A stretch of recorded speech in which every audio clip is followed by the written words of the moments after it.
To all those who are on their flat earth journeys right now, we love you and God bless you. However, due to the nature and content of this particular video, I will not be entertaining or allowing any comments, debates, or discussions about flat earth in the comment section.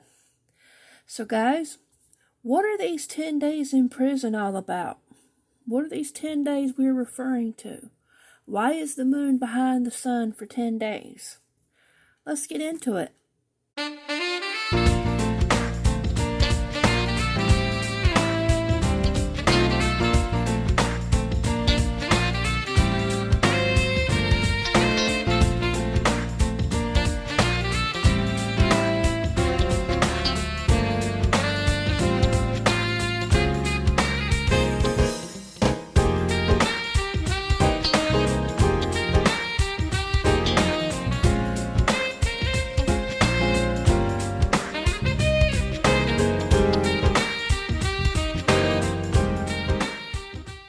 Go to Genesis 1:14. And God said, Let there be lights in the firmament of the heaven to divide the day from the night, and let them be for signs, and for seasons, and for days, and for years. Now guys, we know that seasons existed from the very beginning. But what it does not say is that the seasons they had in the beginning were the kind of seasons we have right now. Now, when God put the sun, moon, and stars in the sky, He fully intended, notice I said intended, He fully intended for us to have a celestial clock. And when Adam and Eve were first created, they did have a celestial clock. They had a celestial clock for a while, okay? And this is how it works. And y'all, I apologize for using the pagan names of the constellations. I know God has other biblical names for the Mazzaroth, but I'm just putting these up here just to make a point. So here's how the clock worked. You had the moon that was used as a minute hand. The earth was used as the hour hand, with the sun being at the center. And then you have these constellations out here that tell you the month and the season that they would have been in. Now, how it worked was the moon would go through a full cycle for 30 days. And every 30 days, the earth would change hour hand. And every 30 days, the moon would line back up with the sun and start over. And the moon would go around for 30 days and come back to this position and line up with the earth. And then it would go around for 30 days and come back to this position and line up with the earth. And the moon cycle would start over with a new moon every hour hand. Okay? Now, if you are looking from the earth out into the heavens, you would see the sun in a different constellation every month depending on where you were. So if the earth was at the 5-hour hand and you're looking at the sun, you would most likely see the sun in what they call Aquarius. Okay? Now, in order for the sun to start a new year in Aries, the sun and the moon would have to be lined up over here with Libra. And you would see the sun from the earth's vantage point in Aries. Now, the reason I draw it this way is because the sun represents Jesus and the moon represents the bride, us, okay? Jesus is eternal. There's no time in eternity. That's why the sun doesn't orbit, okay? It was the tilt of the earth that changed the orbit of its moon that caused the creation of time, and I'm going to show you that in a little bit. And this is the beauty and the glory of God, y'all.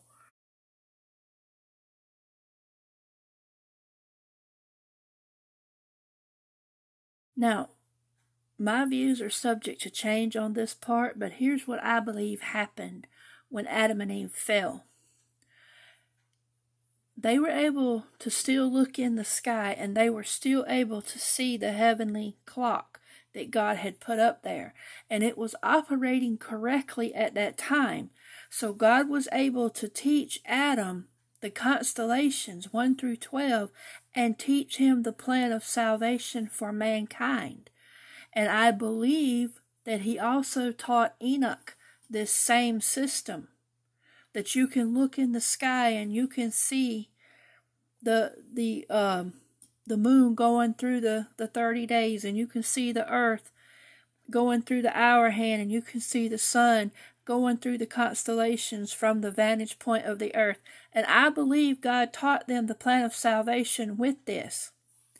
I also believe that the earth did not tilt until the flood. Now, I know what y'all are going to be saying, some of you. Well, we had seasons from the very beginning.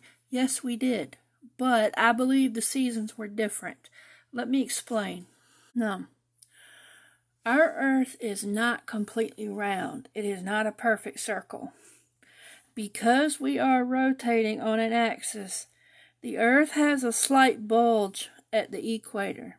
So the earth is more like this with that bulge.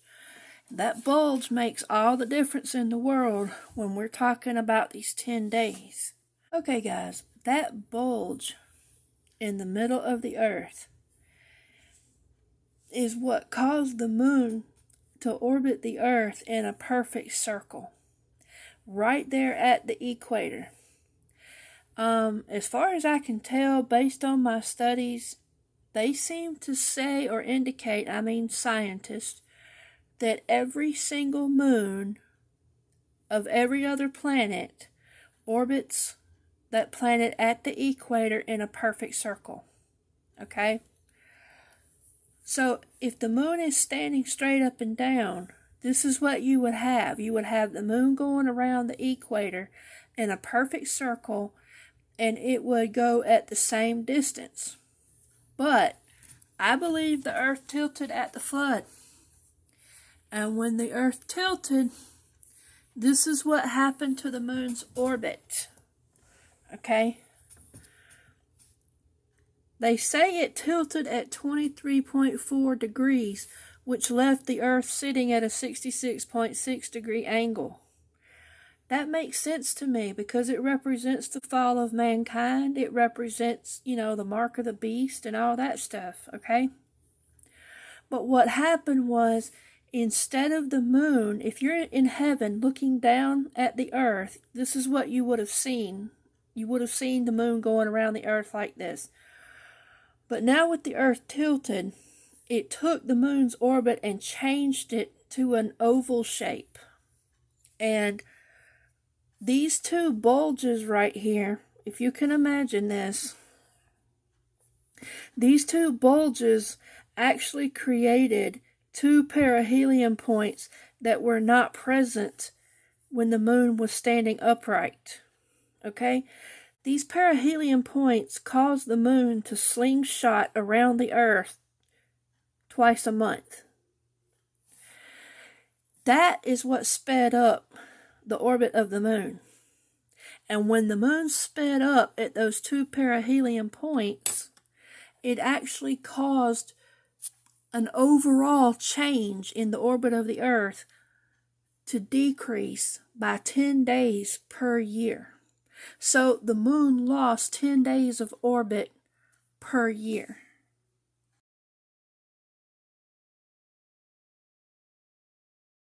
So in the book of Revelation, when Jesus talks about some will have 10 days in prison, some will have tribulation for 10 days, but he said, I would keep you from the hour of trial.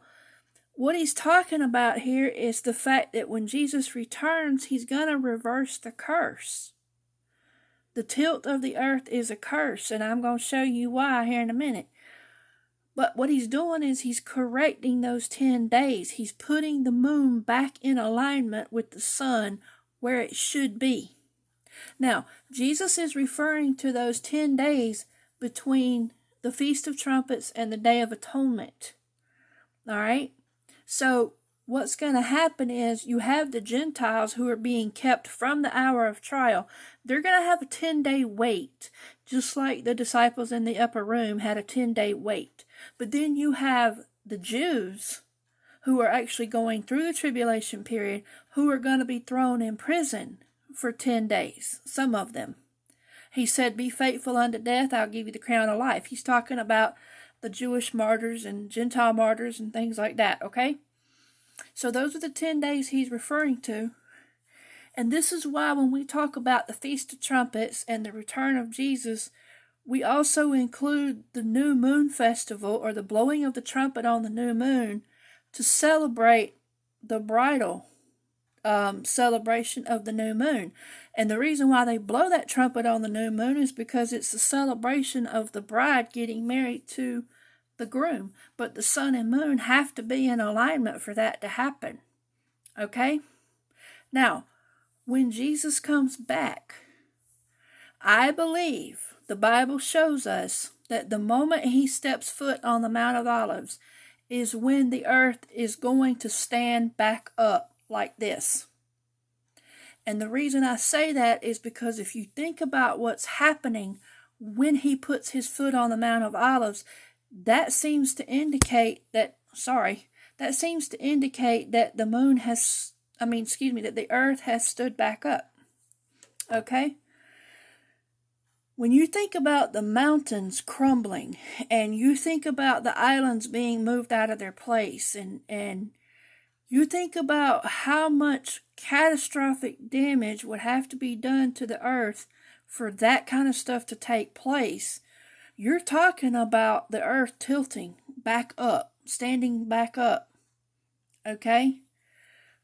When it talks about Jesus setting foot on the Mount of Olives and that mountain cleaving, one half going one way and the other half going the other way, I think we're seeing a massive shift in the earth that's causing earthquakes everywhere. These mountains are falling. The volcanoes are going off. Tsunamis are everywhere. Islands are going to be flooded to the point where they don't exist anymore, and that kind of thing. Okay? Now, if we take that 10 days per year and we divide it up among the 364 days, that comes out to 40 minutes per day.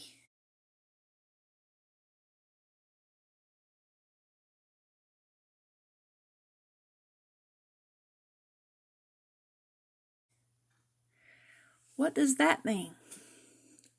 Why would that even matter if we're talking about 40 minutes per day? Guys, this would explain why we had all those 40s in the Bible. It rained 40 days and 40 nights. Moses in the wilderness for 40 years. The Israelites in the wilderness for 40 years. Jesus tempted 40 days and 40 nights. Moses went up on the mountain 3 times for 40 days and 40 nights. Jesus walked the earth 40 days and 40 nights before he ascended. Why did he do that? He was symbolizing the fact that he is going to reverse the curse. So when the moon gets back in right alignment and the earth is standing up straight, we will not have a 10-day variance between the lunar month and the solar month anymore. Okay?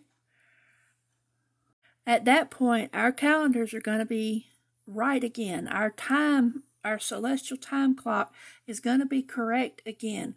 During the millennial reign, we're going to be able to see what Adam and Eve saw. Okay?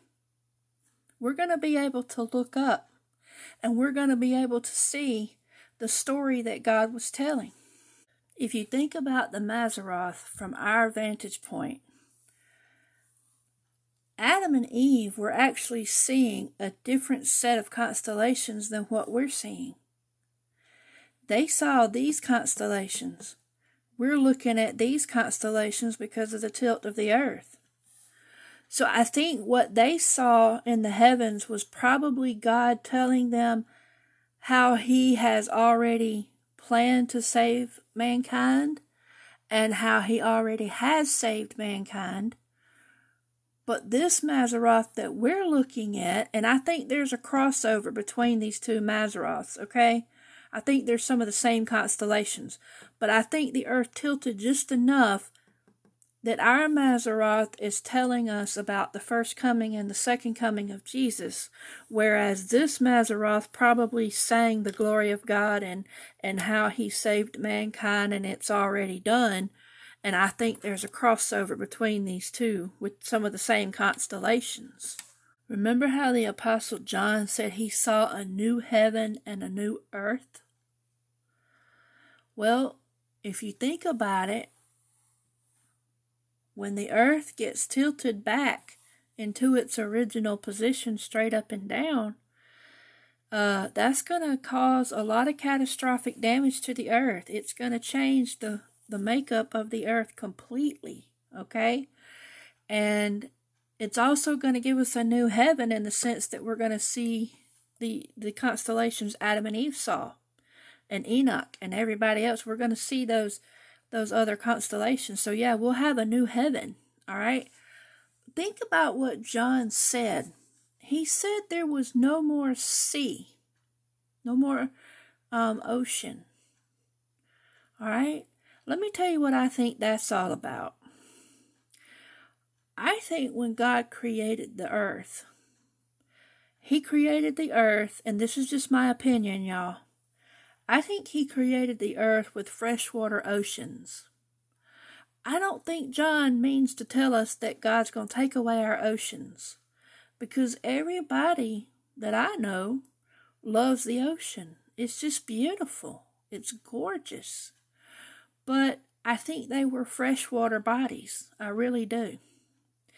I think that at the flood, when the fountains of the deep broke up, I think there was massive amounts of salt water inside the earth's core.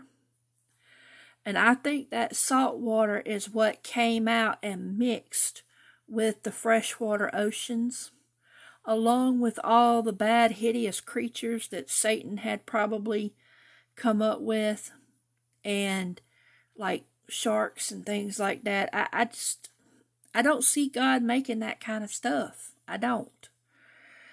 And I think those waters came and mixed with the fresh water that was on the earth and created the oceans we have today. And this right here, this new moon or lunar orbit, as you would say, this was needed. It was needed for the massive bodies of water that we were going to have on the earth to correct the tides and things like that, okay? But I think when Jesus comes back, it's going to be okay to have the moon like this again, because I think Jesus is probably going to separate the salt water from the fresh water and send the salt water back into the heart of the earth. And I think when John talked about no more sea, I think he was referring specifically to salt water. And if you think about the nature of salt water, what does salt do? It kills infection, right?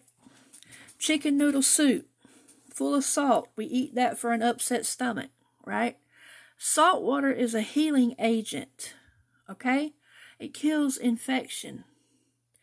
So when God created hell inside the earth, I think he used salt water as a barrier, the fountains of the deep. I think he used that as a barrier between hell and earth to keep the earth healed, okay? But then when mankind started dying, the fountains of the deep broke open. The salt water came to the surface.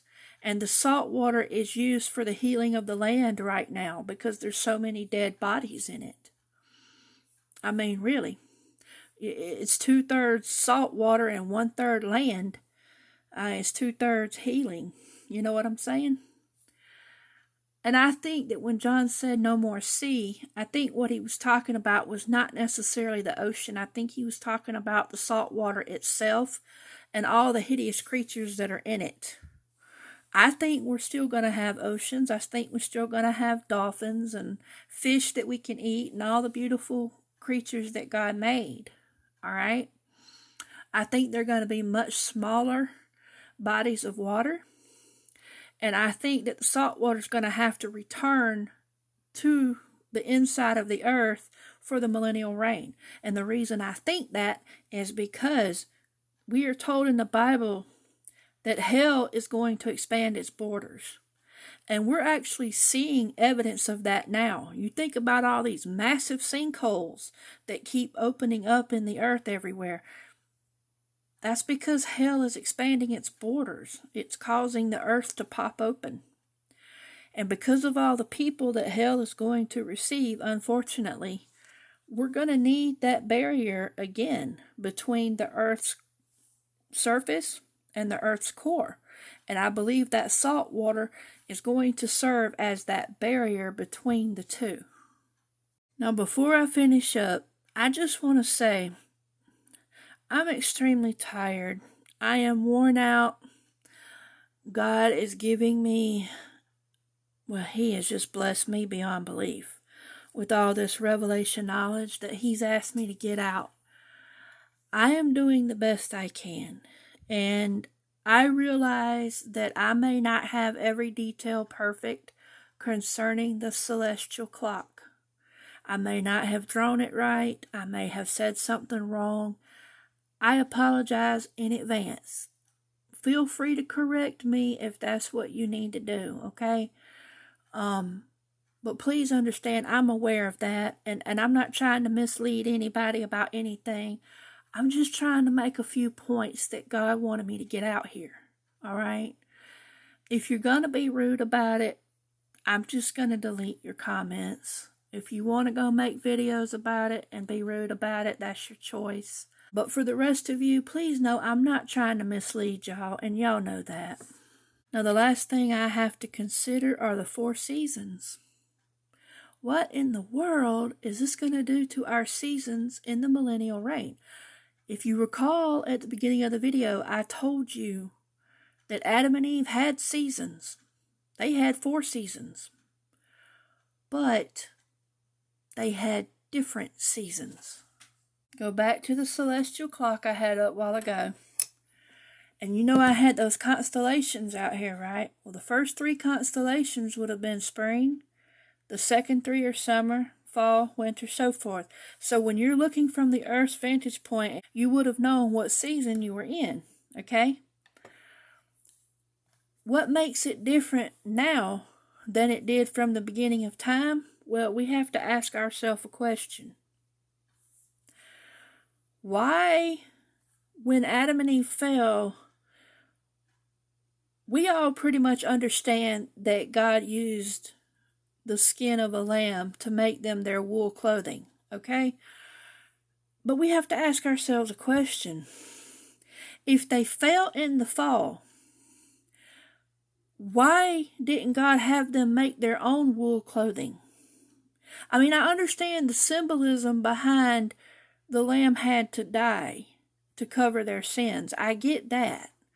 But the wool clothing is what got to me. Why did they need wool clothing so quickly? Think about the temperatures we have right now. If we go from 6 a.m. to noon, noon to 6, 6 to midnight, and midnight back around to 6, it doesn't matter what season we are in. We have approximately a 10-degree shift in weather throughout the 4 periods of our day. Okay? So, in essence, what we're seeing is a lesser version of the 4 seasons every single day. But the temperatures are kept within a certain range. Okay? But our spring, summer, fall, and winter, our 4 seasons, we're actually seeing about a 40-degree change in temperature between seasons, okay? So our spring and fall can average, and I know different places have different temperatures, but where I'm at, this is about what it looks like, okay? We have, We could go from 60 in the spring up to 100 in the summer, back down to 60s in the fall, all the way down to the 20s in the wintertime. All right? So remember the 1040 I was showing you a while ago? The 10-day difference in the moon, 40 minutes per day for a 364-day year? Well, look what's happening to our temperatures. Approximately a 10-degree shift every day throughout the day, with approximately 40-degree shifts in temperatures throughout the seasons. Now, when the earth stands back up and Jesus reverses that curse, what do you think is going to happen to our temperatures? Do you think they're going to reverse? What I do think is going to happen is, instead of having spring, summer, fall, and winter for 3 months out of the year, I think we're going to have spring, summer, fall, and winter every single day, because the earth's not going to be tilted towards the sun. Okay? And if you stop and think about it, the variance in temperature between the seasons is going to be very small compared to the variance of temperature throughout the day. Okay? So here's what I think might happen in the millennial reign. During the summertime, you might have a 60 in the morning up to 90 throughout the day, back down to 60 in the evening, and then around 50 at night. Nobody would ever need air conditioning. You could sleep at night and be perfectly comfortable every single night. But you get to enjoy the 4 seasons every day. I mean, think about how much fun summertime would be. You go work your garden in the morning, you go swimming during the day or go fishing, whatever, and then in the evening time, you can have a campfire, have people over, and then sleep like a rock at night. Yeah, I mean, are you kidding me, right? But then in the wintertime, I think we might see something more like 40 in the morning, 70 during the day, 40 in the evening, and 30s at night. Okay? So there's a huge variance of temperature during the day, but a small variance of temperature throughout the 4 seasons, because the earth is not tilted toward the sun anymore. But the earth is still rotating around the sun in an oval shape, not a perfect circle. So there are going to be points where the earth will be closer to the sun, making it warmer, and points where the earth is further away from the sun, making it a little colder. But we can have all 4 seasons throughout the day in the summertime, basically, and it won't kill our crops. Do y'all understand what I'm saying? This is going to be so much fun. This is why I believe Adam and Eve probably needed wool clothing when God made them that clothing out of wool, because even though they still had good weather at that time, if they were experiencing all 4 seasons every single day, they were going to need wool clothing for that night. Now back to Noah. Guys, I believe this is the reason why God made Noah stay on the ark an extra 10 days. This is when I believe the earth tilted and the moon fell out of sync. Now, why 10 days? Why did the moon fall out of sync by 10 days? It's because 10 days is 1/3 of a 30-day month. And Jesus is 1/3 of the Trinity, who had to come down here and die for us. Okay? This is why I think that Noah had to wait an extra 10 days to get off the ark. And this is also why I believe, part of the reason why I believe God had to give Moses the first day of the year. You could not look in the heavens and tell. Not only that, Moses had come out of Egypt. He learned a different calendar system, and God didn't want him to know that one. Now, without going into the physics of things, I believe that when the earth tilted, the seasons also fell out of sync with the harvest year. And I believe that's the reason why we cannot start the year in spring when we're talking about the harvest cycles, okay? I believe that when Jesus returns, the seasons, the moon, everything is going to fall back in sync with the sun, and we're going to be able to look up into the sky, and we're going to be able to know the day, the month, the season, and the year just by simply looking up at the heavenly clock the way God intended. Okay? Now, as far as what you see here on the board, to all the geocentric believers, here's what I'll say to you. I understand your pain and your struggles. I've looked at the physics of things. I have dug into this. And yes, there are some scriptures in the Bible that could seem to indicate that we live in a geocentric model. However, those verses could be taken as metaphorical in nature because those verses seem to indicate that it's describing the heavenly bodies from our vantage point here on the earth.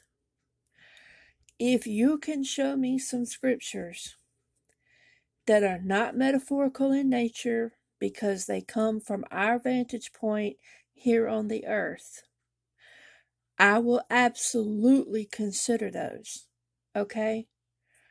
But please understand that I believe what I'm showing you right now with the tilt of the earth and the moon coming in 10 days too short, I believe I have just given scriptural evidence of a heliocentric solar system that is not metaphorical in nature and not solely from our vantage point here on the earth.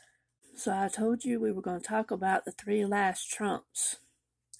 We know there's a last trump on Feast of Trumpets. The last trumpet they blow that day is called the last trump.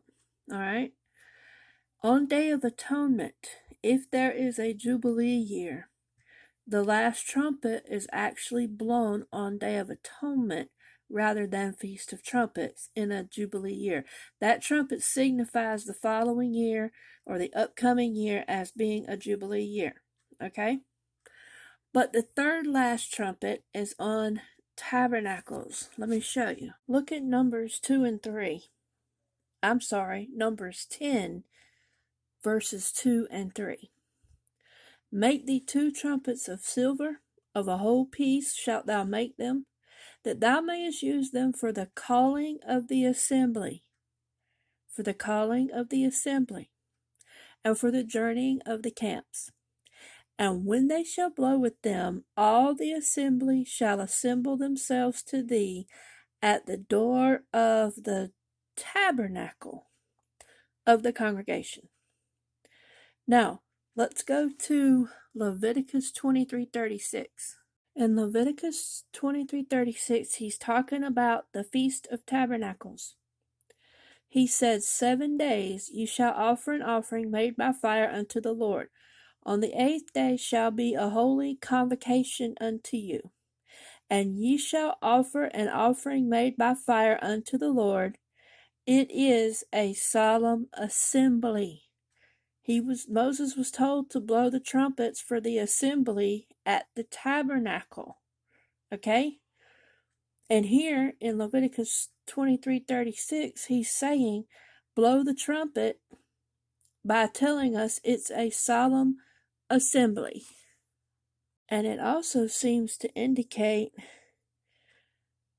that this trumpet is either blown on the first day and the last day, or it may be blown all 7 days. But either way, there is a last trump associated with tabernacles. So now that we have 3 possible last trumps, let's go to the calendar and look at our possibilities. Look at the mirror image we have going on. Jesus rode through Jerusalem on a donkey, the 10th day of the 1st month. 7 days later, he resurrected. Okay? Noah got on the ark the 10th day of the 2nd month. 7 days later, it was raining. Okay? 40 days after the resurrection, Jesus ascended. Look at that. It's the same day Noah got off the ark, 1 year and 10 days later. 40 days from the day it started raining brings you approximately to the time that Moses went up on the mountain the first time. Okay? This particular calendar year, the Jews are going to be celebrating they're going to be recognizing the day of the flood around November the 17th, somewhere in there. Okay? So look, you have the same parallel here. On the 10th day would be Day of Atonement. 7 days later, the flood starts according to what the Jews believe. All right? 40 days later brings you to Hanukkah. All right? Hanukkah means dedication, and we know that tabernacles represents the birth of a child. So it's the dedication of the child that's been born. Y'all remember in John, I think it's chapter 7, where Jesus said, he was talking about the Jewish Feast of Tabernacles, and he made a point to tell us it was the Jewish feast, okay? He said, I go not up to this feast. But then he turned around and went up to the Feast of Tabernacles in the midst of the feast, right? He's alluding to the two calendars. He's telling us the Jews are going to have their own calendar and their calendar's going to be off. And he's telling us God has his true calendar, and that's the Feast of Tabernacles that he's going to honor. Okay? So in John chapter 7, Jesus is saying, I go not to the Jewish Feast of Tabernacles, for the time has not yet fully come. But at the real tabernacles, I go up in the midst. And we know that the Jews are going to recognize the flood date as starting in the midst of God's true tabernacles. So, in light of what we have just been talking about, we have 3 possible last trumps. Let me see if I can get you, because y'all can't see that one. Yep. We have 3 possible last trumps. We have the one at Halloween, the one on Day of Atonement, which we talked about around the 11:11, and then the one in the midst of Tabernacles. And speaking of 11:11, somebody had asked me or said something about the 9:11, the 911. That means the 9th month, 11th day, right here. The Jewish, this is again a play on calendars. What the Jews would recognize or call the 9th month is the month of Kislev, okay? God's month of Kislev on this calendar, or God's 9th month on this calendar, the 11th day is actually January the 11th, so it's still the 111, okay? Just throwing that out there. But looking at these trumpets, we have 3 possibilities. We have a last trumpet on Feast of Trumpets, Day of Atonement, and Tabernacles. Here are the possible scenarios. A trumpet, and here again, y'all, unless and until we get official word from God, we can't promise the rapture this year. All we can do is talk about possibilities, okay? A trumpet could sound on Feast of Trumpets. There's a 10-day wait. That 10 days comes to Day of Atonement is when I believe the door will be shut, just like the ark door was shut, meaning those who are going to be raptured are already decided at Day of Atonement. Nobody else can be brought into the group that's going to be raptured after that Day of Atonement, whenever that year comes, okay? And then 7 days later, the raptures would start, okay? That's one possibility. Another possibility is that the trumpet does not sound on Feast of Trumpets, but it sounds on Day of Atonement as a 7-day warning. Okay? 7 days later, the raptures start. Third possibility, we don't hear a trumpet on Feast of Trumpets or Day of Atonement, we only hear the last trump at the Feast of Tabernacles when it's actually time to go. That's another possibility. Okay?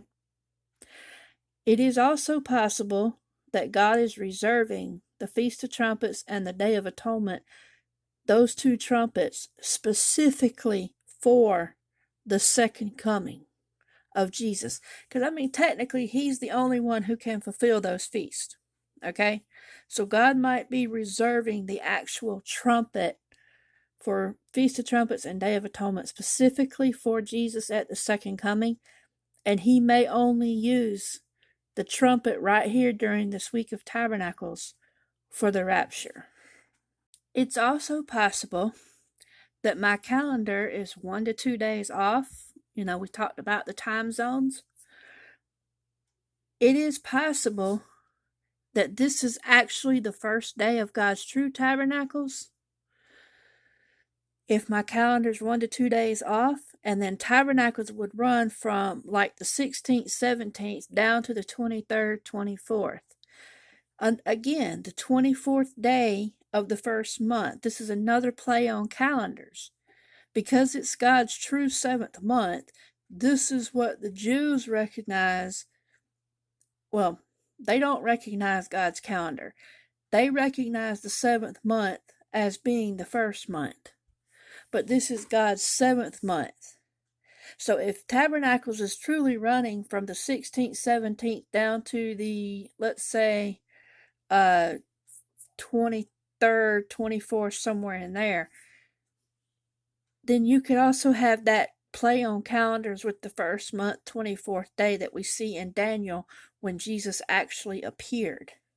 And if that's the case, we would see the symbolism of the flood starting here, but it would take, approximately 3 to 4 days for the ark to start lifting. Okay? So that would, again, that would still put Jesus in the midst of the feast.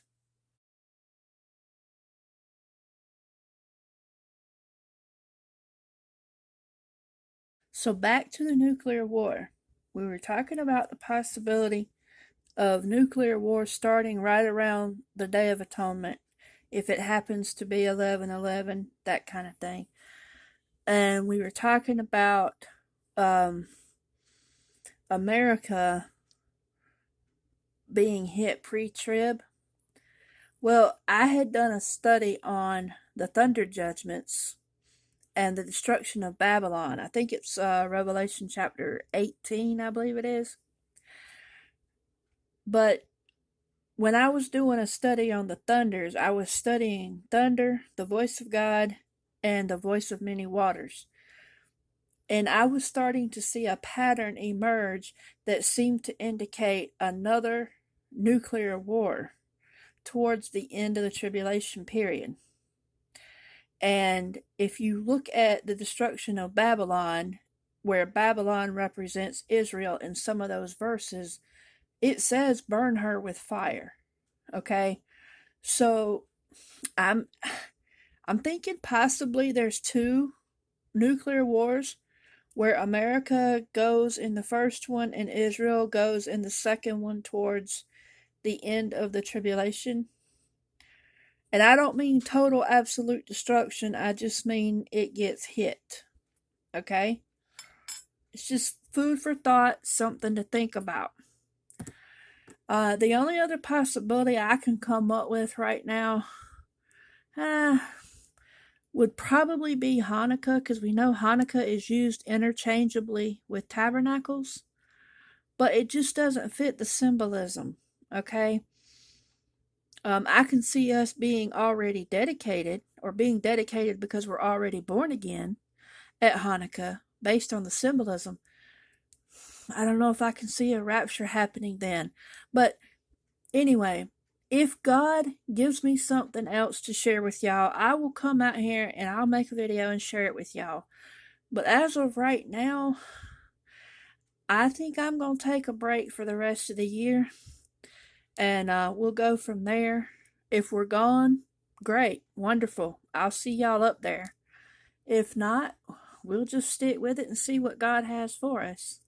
Guys, if you haven't already, or if you didn't think you were going to do this, please consider leaving behind something for people. Get your left behind packages ready to go.